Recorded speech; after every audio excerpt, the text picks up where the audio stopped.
«Suegra, suegra, por favor, venga». Los gritos de Valeria atravesaron el teléfono como vidrios rotos. Pero no era a mí a quien había llamado primero. Era a la mamá de ella. Yo lo supe porque cuando llegué al Hospital General de Guadalajara, con el pecho aplastado por el miedo y las piernas temblando, vi a la señora Refugio sentada en la sala de espera, con los ojos secos y la cara tranquila. Me miró de arriba a abajo, como quien mira una mosca en la pared, como si yo fuera la intrusa, como si mi hijo no llevara mi sangre en las venas. «¿Qué haces aquí, Lupita?», me preguntó con esa voz filosa que siempre usaba conmigo. «Roberto dijo que no vinieras». Roberto, mi hijo, mi único hijo. Sentí que el piso del hospital se abría bajo mis pies. Las luces fluorescentes del techo me quemaban los ojos. El olor a desinfectante me revolvió el estómago. Y en ese momento, mientras Refugio me miraba con desprecio y las enfermeras pasaban corriendo por el pasillo, supe que algo estaba terriblemente mal. No con Roberto, conmigo, con mi lugar en su vida. 2 horas antes, Roberto me había enviado un mensaje. «Mamá, tuve un accidente. Nada grave. No vengas al hospital. Ya Valeria está aquí. Te llamo mañana». Y yo, como la tonta que fui toda mi vida, obedecí. Me quedé en mi casa en Tlaquepaque, mordiéndome las uñas, rezándole a la Virgen de Guadalupe, esperando ese llamado que nunca llegó. Pero algo dentro de mí se rompió cuando pasaron 3 horas y mi teléfono seguía en silencio. Algo me gritó: «Ve, ve ahora». Y fui. Y cuando llegué a urgencias, no encontré a mi hijo pidiendo por mí. Encontré a su esposa gritando mi nombre, pero no de alivio, de furia. «¡Guadalupe! ¿Qué haces aquí? Roberto te dijo que no vinieras». Valeria salió de la sala de emergencias como un huracán, con los ojos rojos, el cabello despeinado y los puños cerrados. Detrás de ella, su madre se levantó del asiento como una reina protegiendo a su cachorro. Yo solo atiné a balbucear: Es mi hijo. Y es mi esposo», gritó Valeria, y su voz rebotó en las paredes blancas del hospital como una bofetada. «Siempre lo mismo contigo, siempre entrometiéndote, siempre queriendo ser la víctima». Las personas en la sala de espera voltearon a verme. Una enfermera se acercó y pidió silencio, pero yo ya no escuchaba nada, solo el latido de mi corazón rompiéndose en 1000 pedazos. ¿Puedo al menos verlo?», susurré. Valeria me miró con tanto odio que sentí frío, a pesar del calor sofocante de Guadalajara en agosto. «No», dijo, «no puedes». Y se dio la vuelta. Y yo me quedé ahí, parada en medio del pasillo, con 58 años de vida y ninguna explicación de cómo había llegado a ser una extraña para mi propio hijo. Me llamo María Guadalupe Fernández Ramírez, pero todos me dicen Lupita. Nací en Tonalá, Jalisco, en una casa de adobe con techo de lámina y piso de tierra. Mi papá era alfarero y mi mamá vendía tamales en el mercado. Éramos pobres, pero nunca nos faltó el amor. Recuerdo el olor a barro mojado en las mañanas, el sonido del comal calentándose antes del amanecer y las manos curtidas de mi madre, envolviendo cada tamal con una dedicación que solo las madres mexicanas conocen. Me casé a los 19 años con Fernando Medina, un hombre guapo, trabajador, con una sonrisa que iluminaba las calles empedradas de Tlaquepaque. Nos conocimos en la fiesta de San Francisco, y yo me enamoré de él cuando lo vi bailar con su sombrero charro y sus botas de piel. Era albañil, y yo trabajaba limpiando casas en las colonias de ricos de Guadalajara. A los 20 años nació Roberto, mi sol, mi luna, mi razón de respirar. Fernando y yo trabajábamos como burros para darle lo que nunca tuvimos. Yo limpiaba 4 casas al día, de lunes a sábado. Llegaba a mi hogar con las rodillas rojas y las manos agrietadas, pero siempre con una sonrisa para mi hijo. Fernando trabajaba en la construcción desde las 5 de la mañana hasta las 7 de la noche, bajo el sol abrasador de Jalisco, levantando paredes, cargando bultos de cemento, sudando como si la vida le exigiera cada gota de su fuerza. Roberto creció en esas casas que yo limpiaba. Me lo llevaba conmigo cuando no había con quién dejarlo. Jugaba en los jardines de familias que nunca supieron su nombre. Comía las sobras que las señoras me regalaban y hacía su tarea en las cocinas ajenas mientras yo trapeaba pisos de mármol que jamás podríamos pagar. Pero mi hijo nunca supo que éramos pobres. Para él, siempre hubo comida caliente en la mesa. Para él, siempre hubo zapatos nuevos para la escuela. Para él, Siempre hubo una madre que lo arrullaba con canciones de Juan Gabriel antes de dormir. Fernando murió cuando Roberto tenía 12 años.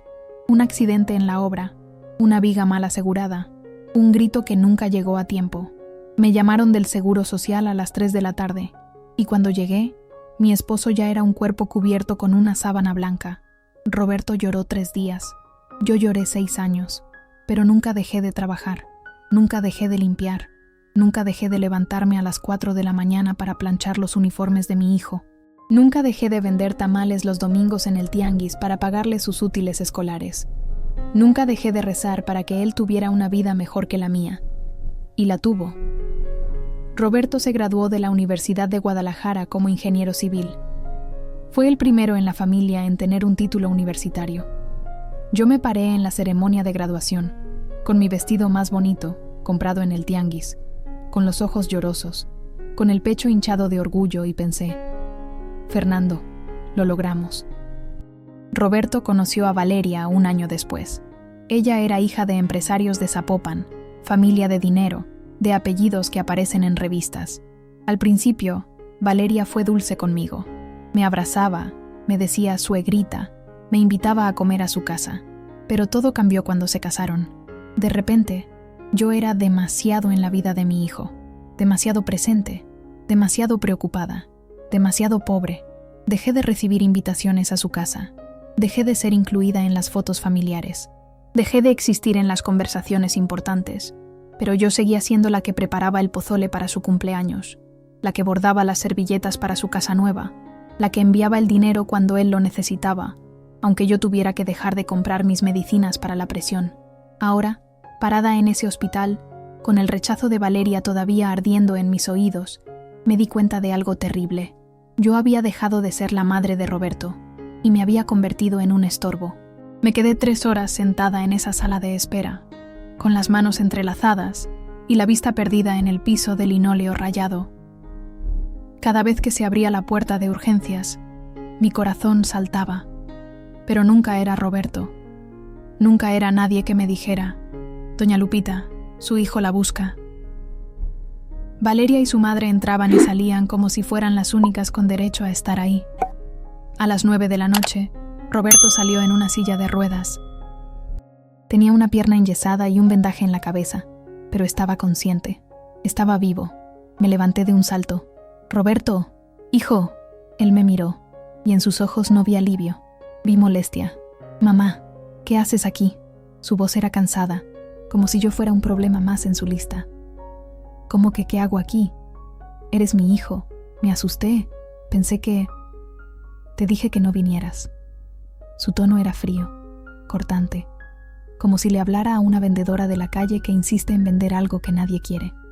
Valeria empujó la silla de ruedas hacia la salida y la señora Refugio caminó a su lado, mirándome con esa mezcla de lástima y desprecio que solo las mujeres de dinero saben proyectar. «Roberto, yo solo quería asegurarme de que estabas bien». Mi voz temblaba, mis manos temblaban, todo mi cuerpo temblaba. «Ya lo viste, estoy bien. Ahora vete a tu casa. Pero, ¿no quieres que te lleve? ¿No necesitas? Valeria y su mamá me van a ayudar». «No te necesito, mamá». Esas palabras, «No te necesito, mamá», se clavaron en mi pecho como cuchillos oxidados. Vi cómo subían a Roberto a la camioneta blindada de la familia de Valeria. Vi cómo Refugio se sentaba en el asiento de atrás, al lado de mi hijo, como si ella fuera la madre y yo solo una desconocida. Vi cómo Valeria me miró por el espejo retrovisor antes de arrancar, con una sonrisa pequeña, apenas perceptible, pero llena de triunfo.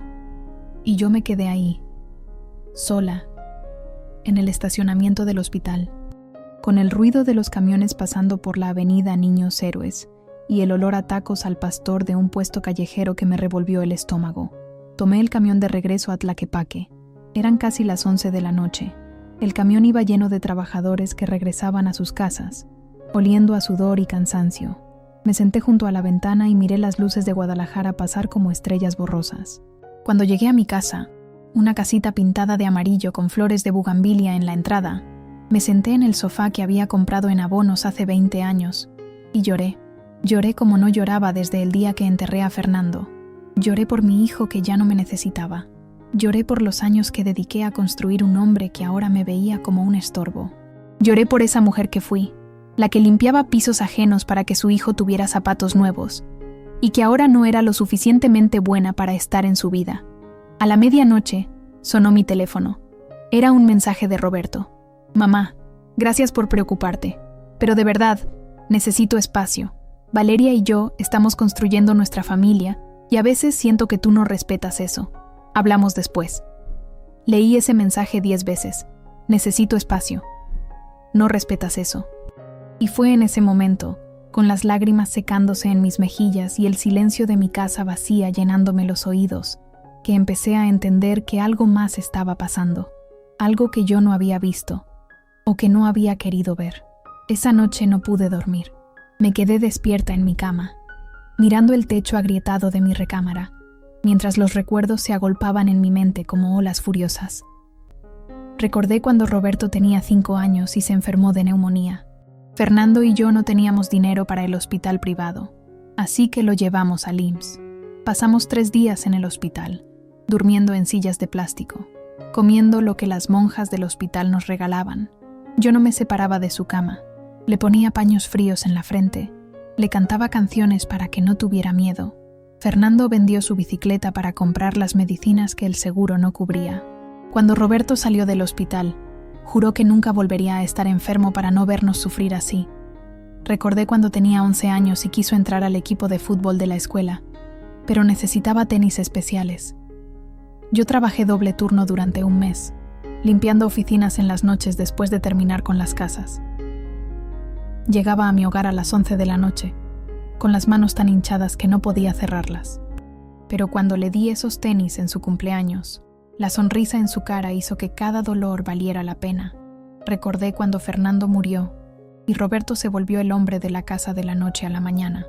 Él, con apenas 12 años, me abrazaba y me decía: «No llores, mamá. Yo te voy a cuidar. Yo voy a trabajar para ti». Pero yo no dejé que dejara la escuela. No dejé que perdiera su infancia por ser pobre. Trabajé en lo que fuera. Lavé ropa ajena. Hice tamales para vender en la madrugada. Limpié baños de restaurantes. Todo para que Roberto pudiera seguir estudiando. Y él lo hizo. Se graduó con honores. Consiguió trabajo en una constructora importante.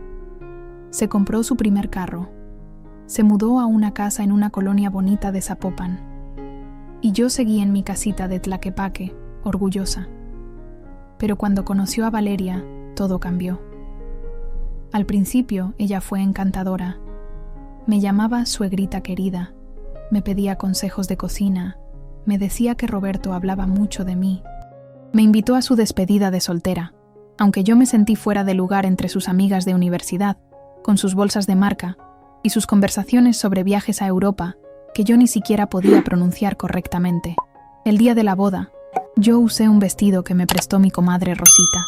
No tenía dinero para comprarme uno nuevo porque le había dado a Roberto 5,000 pesos para ayudar con los gastos. Él me dijo que no era necesario, pero yo insistí. Era la boda de mi hijo, mi único hijo. En la boda, me sentaron en una mesa al fondo, lejos de la mesa principal. La familia de Valeria ocupaba las primeras 5 mesas, con sus trajes caros y sus risas escandalosas. Yo estaba con mis comadres y algunos primos lejanos. Nadie nos ofreció vino de las botellas caras. Nos sirvieron en copas de plástico. Cuando llegó el momento del baile con las madres, Roberto bailó primero con la señora Refugio. Conmigo bailó después, y solo porque mi comadre Rosita le gritó desde la mesa: «¡Hey, Roberto! ¡Tu mamá también existe!». Él se rió, como si fuera un chiste, y vino a sacarme a bailar. Bailamos una canción de Vicente Fernández, y yo traté de no llorar mientras mi hijo me miraba con una sonrisa que ya no era solo para mí. Era una sonrisa educada. La sonrisa que le das a alguien porque tienes que hacerlo, no porque quieras. Después de la boda, las visitas se volvieron escasas. Roberto me llamaba una vez por semana, siempre rápido, siempre ocupado. «Hola, mamá, ¿cómo estás?» «Bien, qué bueno. Oye, te tengo que dejar, estoy en una junta». «Hola, mamá. Sí, estamos bien. Valeria te manda saludos, luego te hablo». «Hola, mamá. ¿Qué necesitas?» «Ah, nada, solo saludar». «Ok. Cuídate». Y yo me quedaba con el teléfono en la mano, tratando de recordar cuándo fue la última vez que mi hijo me buscó solo para platicar, solo para reírse conmigo. solo para decirme que me extrañaba. Ahora, acostada en mi cama, con el amanecer pintando de naranja las paredes de mi cuarto, entendí algo. Yo había criado a un hijo perfecto, pero en algún momento del camino, ese hijo había dejado de ser mío. 3 días después del accidente, decidí ir a la casa de Roberto. Llevaba un caldo de pollo que había preparado desde las 5 de la mañana, con todo el amor que mi corazón herido todavía podía dar. El caldo de mi madre, el mismo que yo le hacía a Roberto cuando estaba enfermo de niño.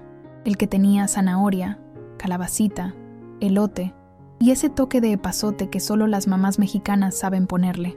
Toqué el timbre de su casa, una casa de 2 pisos con jardín y cochera para 2 carros, en una privada vigilada de Zapopan. Esperé. Valeria abrió la puerta. No me sonrió. Guadalupe, ¿qué haces aquí? Buenos días, Valeria. Vine a ver a Roberto. Le traje caldo. Ella miró la olla con desprecio. Roberto está descansando. El doctor dijo que necesita tranquilidad. Lo sé, por eso vine. Solo quiero dejárselo y... No es necesario. Valeria cruzó los brazos. Llevaba una blusa cara, de esas que cuestan lo que yo ganaba en un mes limpiando casas. Su cabello estaba perfectamente peinado. Sus uñas, perfectamente pintadas. Mi mamá ya le hizo sopa. Tenemos comida, pero este es especial. Es el que a Roberto le gusta desde... Guadalupe. Su voz era filosa como un cuchillo de carnicero. Roberto me pidió que te dijera que necesitas dejar de ser tan... intensa. El mundo se detuvo. ¿Intensa? Sí, es que siempre estás encima de él. Siempre queriendo saber todo. Siempre tratando de entrometerte. Ya no es un niño. Es mi esposo. Y necesitamos nuestro espacio. Sentí que el suelo se movía bajo mis pies. Valeria, yo solo quiero ver a mi hijo. Y ya lo viste en el hospital. Está bien. Ahora, por favor, respeta nuestros límites. ¿Límites? La palabra salió de mi boca como un grito ahogado. Es mi hijo. Y es mi esposo. Valeria dio un paso hacia mí, y su cara se transformó en algo frío, algo calculado. Mira, Guadalupe, voy a ser honesta contigo. Roberto me ha dicho que se siente agobiado con tu presencia, que siempre estás esperando algo de él, que lo haces sentir culpable por no visitarte más, y eso nos está afectando como pareja. Cada palabra era una bofetada. Eso no es cierto. Yo nunca... ¿En serio? ¿Nunca le has dicho que te sientes sola? ¿Nunca le has mencionado lo mucho que sacrificaste por él? ¿Nunca le has hecho sentir que le debe algo por haber sido su madre? Me quedé sin palabras, porque sí lo había hecho. Una vez, en un momento de debilidad, cuando Roberto me llamó para decirme que no podría venir a mi cumpleaños porque tenían planes con la familia de Valeria, yo le dije, está bien, hijo, solo espero que cuando seas viejo, alguien te quiera como yo te quiero. Fue un comentario, una frase triste de una madre herida, pero Valeria lo había guardado como munición. Mira, no te odio, continuó Valeria, con una voz ahora más suave, más venenosa, pero necesitas entender que Roberto tiene una nueva familia ahora. Nosotros vamos a tener hijos pronto, y esos niños van a crecer con buenos valores, con buena educación, con oportunidades. No queremos que... ¿No quieren que qué? Mi voz temblaba de ira. No quieren que conozca a mis nietos. No quieren que esos niños sepan que su abuela trabajó como burra para que su padre tuviera una vida mejor. No seas dramática. Valeria suspiró. Solo queremos que respetes nuestro espacio. Roberto te llamará cuando esté listo. Y cerró la puerta. En mi cara. Me quedé parada en el porche de la casa de mi hijo, con la olla de caldo todavía caliente en mis manos, viendo mi reflejo en la puerta de madera pulida. Y lloré. Lloré ahí, en la entrada, donde los vecinos de la privada pudieran verme, donde el guardia de seguridad pudiera mirarme con lástima, donde las cámaras de vigilancia pudieran grabar mi humillación. Regresé a mi casa en camión, con la olla de caldo sin tocar. La gente me miraba raro. Una señora mayor me preguntó si estaba bien. Yo solo asentí, sin poder hablar. Cuando llegué a Tlaquepaque, aventé el caldo en el fregadero. Vi cómo el líquido dorado, hecho con tanto amor, se iba por el drenaje como si nunca hubiera importado, como si yo nunca hubiera importado.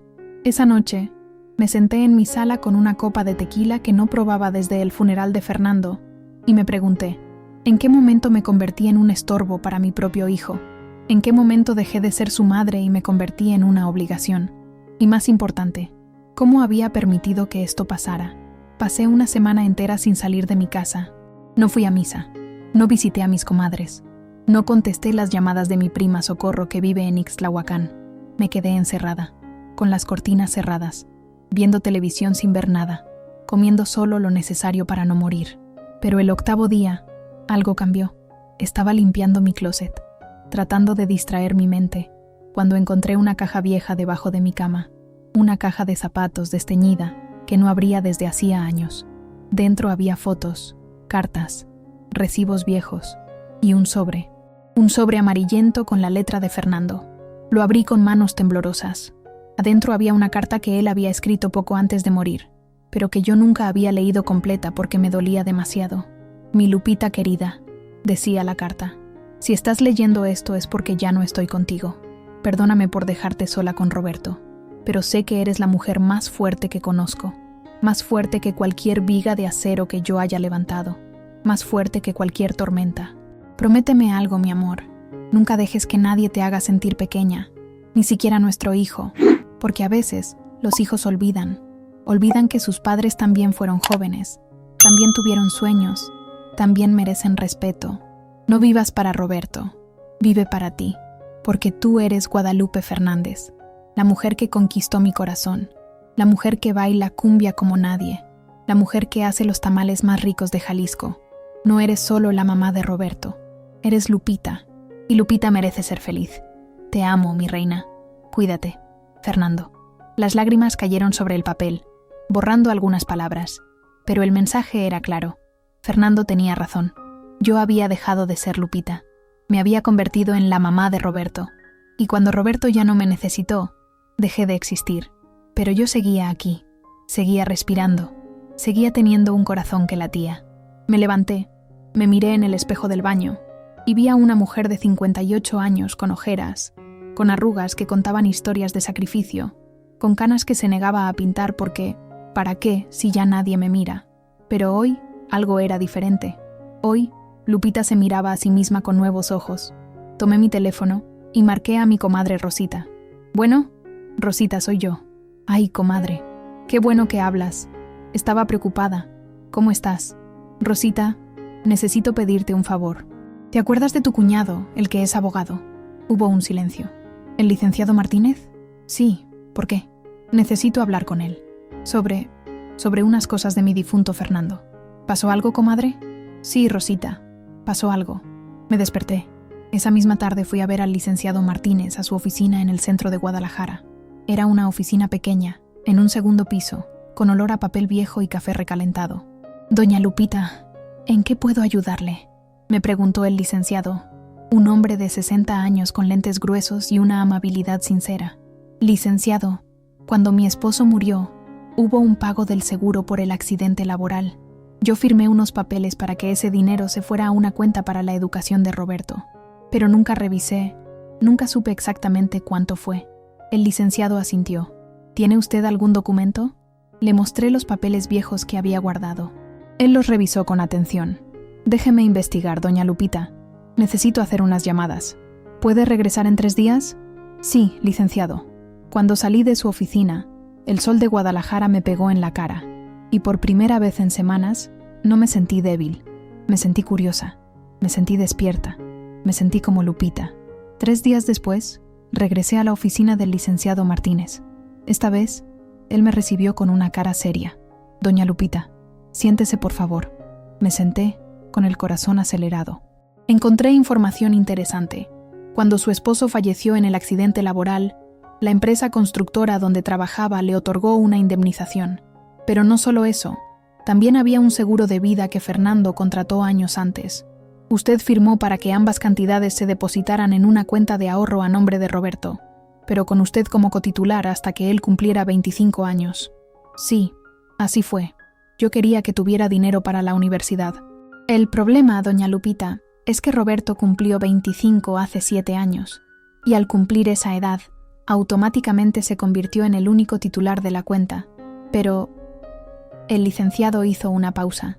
Usted nunca fue oficialmente removida de algunos documentos. Y hay algo más. ¿Qué cosa?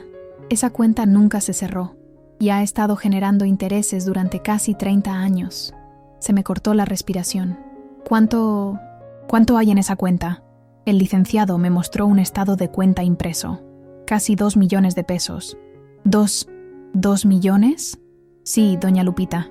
El pago de la indemnización fue de 250.000 pesos en ese entonces, más el seguro de vida de 150.000. Eso, con los intereses compuestos durante casi 30 años, más algunos depósitos adicionales que se hicieron. ¿Depósitos adicionales? Yo no hice ningún depósito adicional. Aquí dice que hubo depósitos de su parte durante los primeros 5 años después de la muerte de su esposo. Depósitos pequeños, de 1,000, 2,000 pesos. Y entonces recordé, yo sí había depositado dinero en esa cuenta. Cada vez que podía ahorrar algo, aunque fuera poco, lo metía en esa cuenta para Roberto, para su futuro, para que nunca le faltara nada. Licenciado, ¿Roberto sabe de esto? Debería. Cuando cumplió 25, el banco le debió mandar notificación. Pero si él nunca activó la cuenta, nunca movió ese dinero, entonces no sabe. Es probable, o sabe, y no le ha dado importancia. Me recosté en la silla, tratando de procesar la información. Había 2 millones de pesos en una cuenta que yo había creado con el sacrificio de mi esposo muerto y mis propios ahorros de años. Roberto nunca me mencionó nada. Licenciado, ¿yo puedo acceder a esa cuenta?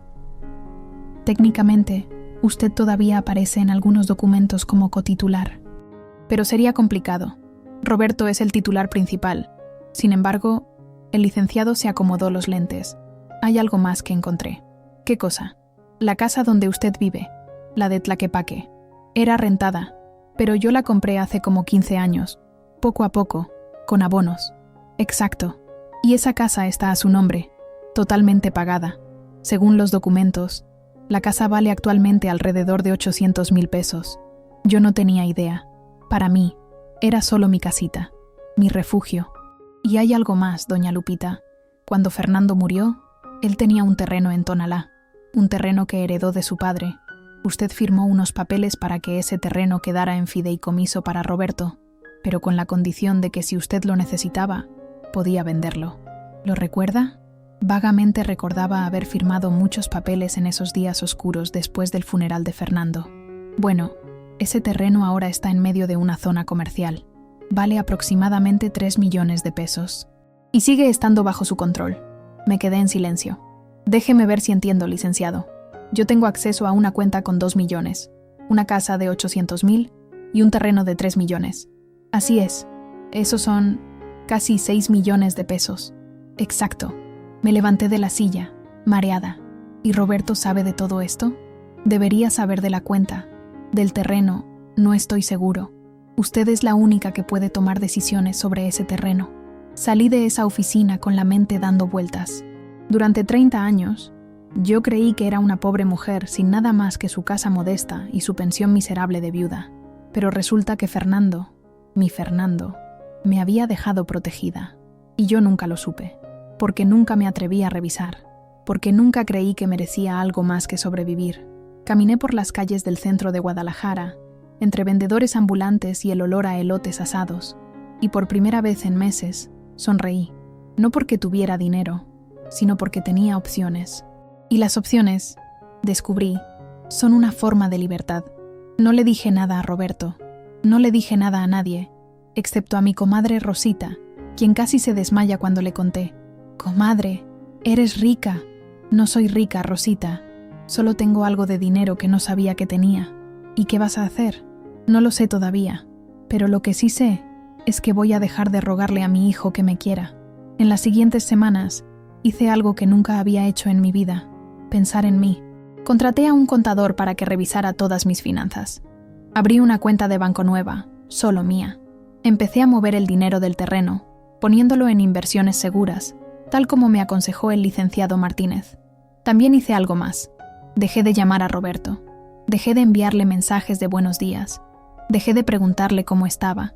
Dejé de existir en su vida, tal como él había dejado de existir en la mía. ¿Y saben qué pasó? Nada. Roberto no llamó, no preguntó, no se dio cuenta. Pasó un mes entero sin que mi hijo siquiera notara mi ausencia. Pero yo, en ese mes, había cambiado. Me corté el cabello, me lo pinté, Compré ropa nueva, no de tianguis, sino de una tienda bonita en Plaza del Sol. Me inscribí en clases de baile en un centro comunitario. Conocí a otras mujeres de mi edad que también habían dedicado sus vidas a sus familias y ahora estaban aprendiendo a vivir para ellas mismas. Una de ellas, doña Estela, me dijo algo que se me quedó grabado. Lupita, el problema de ser buena madre es que a veces olvidas que también necesitas ser buena contigo misma. Tenía razón. Yo había sido excelente madre, pero pésima Lupita. Un día, mientras tomaba café en un café bonito cerca del Teatro Degollado, sonó mi teléfono. Era Roberto. Hola, mamá. Hola, hijo. ¿Cómo estás? Bien. Oye, ¿por qué no has llamado? Valeria me preguntó si estabas molesta. Interesante. Valeria había notado mi ausencia. No estoy molesta, Roberto. Solo he estado ocupada. ¿Ocupada? ¿Ocupada en qué? En vivir. Hubo un silencio incómodo. Mamá, oye, necesito hablar contigo de algo. ¿Puedo pasar a tu casa el sábado? ¿Tú solo o con Valeria? Solo yo. Está bien. Te espero. Colgué el teléfono y sonreí, porque yo sabía algo que Roberto no sabía. Yo sabía que ya no era la mujer desesperada por su atención. Ya no era la madre que rogaba por migajas de amor. Era Guadalupe Fernández Ramírez, viuda de Medina, dueña de una casa, un terreno y una cuenta de banco que me daba opciones. Y lo más importante, era una mujer que había recordado su propio valor. El sábado llegó. Roberto tocó a mi puerta a las 11 de la mañana. Venía solo, como había prometido. Pasa, hijo. Él entró y miró alrededor, notando los cambios. Las paredes recién pintadas, los muebles nuevos, las plantas en macetas de talavera. Mamá, ¿qué hiciste aquí? Redecoré. ¿Te gusta? Sí, pero ¿de dónde sacaste dinero para todo esto? Eso no es tu problema, Roberto. Siéntate. ¿Quieres café? Él se sentó, incómodo. Yo le serví café en tazas nuevas, no en los tarros despostillados que usaba antes. Mamá, vengo a hablar contigo porque, bueno, Valeria y yo vamos a tener un bebé. Mi corazón dio un vuelco. ¿Un bebé? Sí. Valeria tiene 3 meses de embarazo. Y bueno, queríamos decirte, felicidades. Mi voz era neutra. Gracias. Y bueno, mi suegra va a ayudarnos mucho con el bebé. Va a venir a quedarse con nosotros los primeros meses. Y pensé que tú también querrías estar ahí, pero necesitamos que entiendas que hay reglas. No puedes llegar sin avisar. No puedes criticar cómo Valeria cuida al bebé. No puedes. Roberto, lo interrumpí. No te preocupes. ¿No? No, porque no voy a estar ahí. Él me miró confundido. ¿Qué quieres decir? Quiero decir que ese bebé va a tener a su mamá, a su papá y a su otra abuela. No me necesitan a mí. Mamá, no digas eso. Roberto, durante años yo creí que mi único propósito en la vida era ser tu madre. Y fui la mejor madre que pude ser. Pero tú creciste, formaste tu propia familia. Y está bien, yo me alegro por ti. Entonces, ¿vas a querer conocer a tu nieto? Claro que sí. Cuando ustedes me inviten, con gusto iré. Pero ya no voy a rogar por un lugar en tu vida, hijo. Ya no voy a mendigar tu tiempo. Si me quieres en tu vida, tendré que sentirlo. No solo escucharlo. Roberto se quedó callado, y yo supe que había comenzado a recuperar algo que había perdido hacía mucho tiempo. Mi dignidad. 2 meses después, recibí una llamada de Valeria. Su voz estaba alterada. Guadalupe, necesito que vengas. Es urgente. ¿Qué pasó? ¿Roberto está bien? Sí, pero por favor, ven. Fui a su casa, pero esta vez no llevé caldo ni tamales. Fui como invitada, no como madre rogando por atención. Cuando llegué, Valeria estaba en la sala, con papeles esparcidos sobre la mesa, papeles de banco, estados de cuenta. ¿Qué es esto, Valeria? Roberto acaba de descubrir que hay una cuenta de banco a su nombre con casi 2 millones de pesos. Ahí estaba. Sí, lo sé. ¿Lo sabes? Valeria se levantó del sofá furiosa. ¿Y por qué nunca se lo dijiste? Porque esa cuenta la abrí yo con el dinero del seguro de Fernando. Era para la educación de Roberto, pero él nunca la activó, nunca la buscó, así que asumí que no le importaba. En ese momento, Roberto entró de la cocina. Su cara estaba roja. «Mamá, ¿tú sabías de esto?» «Sí». «¿Y por qué no me dijiste?» «Roberto, cuando tú cumpliste 25 años, el banco te debió mandar notificación. Si tú nunca la abriste, no es mi culpa. Pero tú eres mi madre. Debiste decirme. Como tú me dijiste que no fuera al hospital, como me dijiste que necesitabas espacio, como me dejaste parada en la puerta de tu casa con un caldo que hice para ti. Roberto se quedó callado. Valeria intervino. Guadalupe, no entiendes. Nosotros necesitamos ese dinero. El bebé viene en camino. Tenemos gastos. Ustedes tienen 2 carros del año, una casa en privada y familias con dinero. No me vengan a decir que necesitan ese dinero más que yo. ¡Pero es de Roberto!, gritó Valeria. Es de Roberto, asentí. Pero yo también tengo derecho a ese dinero, según me dijo mi abogado, porque yo fui quien lo depositó, quien lo cuidó durante años, quien sacrificó cada peso para que ese dinero creciera. ¿Tu abogado? Roberto me miró sorprendido. ¿Desde cuándo tienes abogado? Desde que decidí dejar de ser invisible. Valeria y Roberto se miraron entre ellos. Además, continué, hay algo más que deberían saber. El terreno en Tonalá, que era de tu papá, Roberto, ese terreno que vale 3 millones de pesos, sigue estando bajo mi control, y estoy considerando venderlo. No puedes hacer eso, exclamó Roberto. Sí puedo, porque tu padre me lo dejó a mí para que decidiera qué hacer con él, y he decidido que voy a venderlo, y voy a usar ese dinero para vivir una vida que he pospuesto durante 30 años. Esto es un robo, dijo Valeria con veneno. No, Valeria. Robo es quitarle a una madre su dignidad. Robo es hacerla sentir que estorba. Robo es cerrarle la puerta en la cara cuando solo quiere saber si su hijo está bien. Roberto se sentó en el sofá, con la cabeza entre las manos. Mamá, yo no quise hacerte sentir así, pero lo hiciste, hijo. Y cuando lo hice notar, me dijiste que necesitabas espacio. Es que Valeria, no culpes a Valeria, dije firmemente. Tú tomaste las decisiones. Tú elegiste entre tu esposa y tu madre, y elegiste a tu esposa. Está bien, esa es la elección correcta, pero no esperes que yo me quede esperando a que me des las migajas de tu tiempo. Entonces, ¿qué? ¿Ya no vas a ser parte de nuestra vida? La voz de Roberto temblaba. Voy a hacer lo que ustedes me permitan ser. Si me invitan a conocer a mi nieto, iré.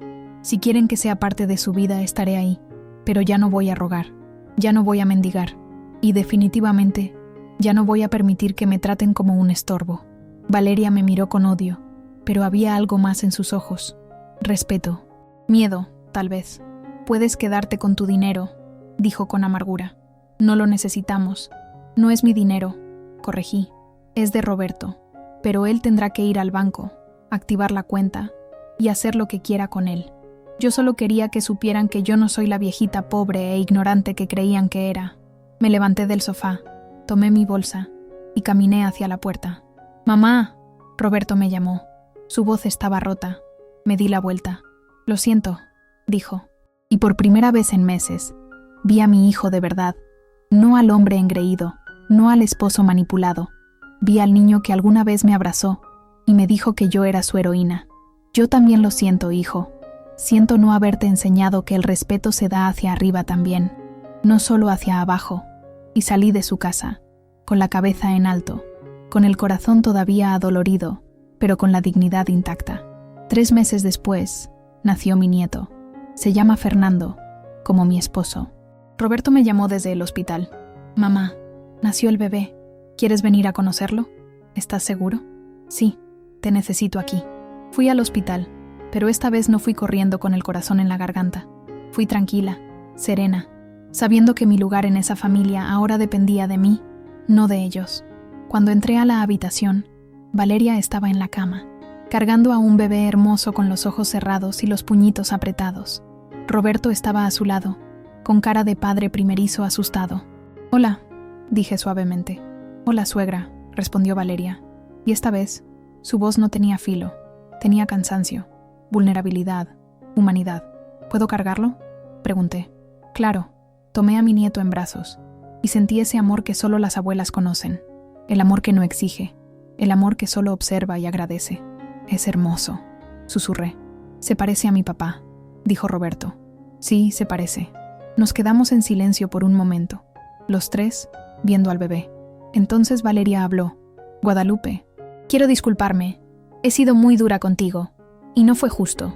La miré sorprendida.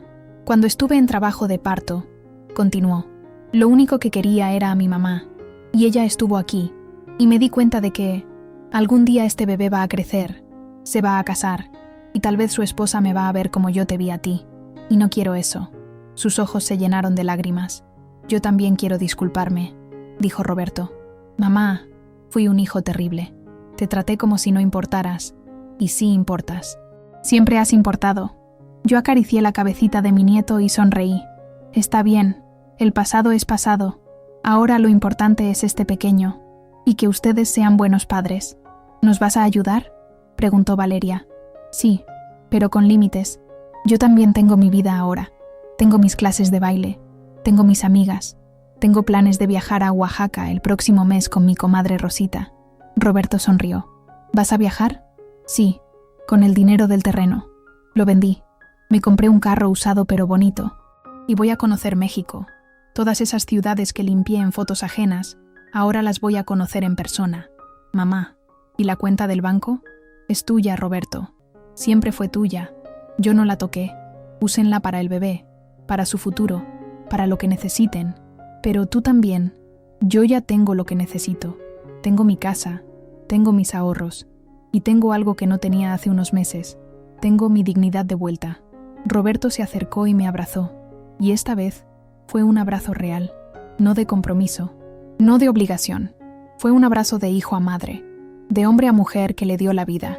Gracias, mamá, por todo. De nada, hijo. Esa noche, regresé a mi casa en Tlaquepaque. Prendí una veladora en mi pequeño altar con la foto de Fernando y le hablé como siempre hago. Fernando, mi amor, cumplí mi promesa. Crié a un buen hombre. Y ahora voy a cumplir la otra promesa que te hice. Voy a vivir para mí. Voy a ser feliz. Porque Lupita merece ser feliz. La llama de la veladora bailó en la oscuridad y yo supe que Fernando me escuchaba. Supe que estaba orgulloso, no solo del hijo que criamos, sino de la mujer en la que me había vuelto a convertir. Me acosté esa noche con paz en el corazón. Ya no era la madre que rogaba por amor. Ya no era la mujer que se había perdido en el sacrificio. Ya no era invisible. Era Guadalupe Fernández Ramírez. Tenía 58 años, una casa propia, un carro usado pero funcional, planes de viaje, clases de baile los miércoles y un nieto hermoso al que iba a amar sin perderme en el proceso. Pero sobre todo, tenía algo que había olvidado durante décadas. Me tenía a mí misma y descubrí que eso, al final, era más que suficiente. A veces, las madres mexicanas crecemos creyendo que nuestro único valor está en cuánto nos sacrificamos, cuánto aguantamos, cuánto damos sin esperar nada a cambio. Pero yo aprendí que el amor verdadero no se mendiga, que el respeto no se ruega, y que una madre que se ama a sí misma cría hijos que saben amar. Mi historia no terminó con un final de película donde todos se abrazan y todo es perfecto. Terminó con algo mejor. Terminó con una mujer que recuperó su nombre, porque yo no soy solo la mamá de Roberto, soy Lupita, y Lupita finalmente aprendió a vivir.